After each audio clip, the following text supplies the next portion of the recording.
भरून येईल प्रत्येकाच्या डोळ्यामध्ये पाणी येईल. आई हंबरडा पडून किती प्रेम करायचे.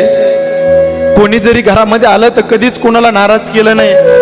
प्रत्येकाला जेवण केल्याशिवाय घरामधून जाऊन देत नव्हते.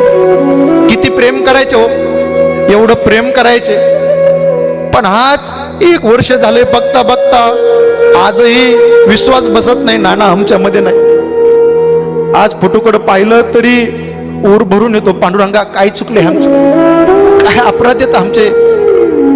किती सांभाळलं, मुली असतील किती जीव लावला विचाराय नाही. प्रत्येकाच्या डोळ्यात पाणी येईल.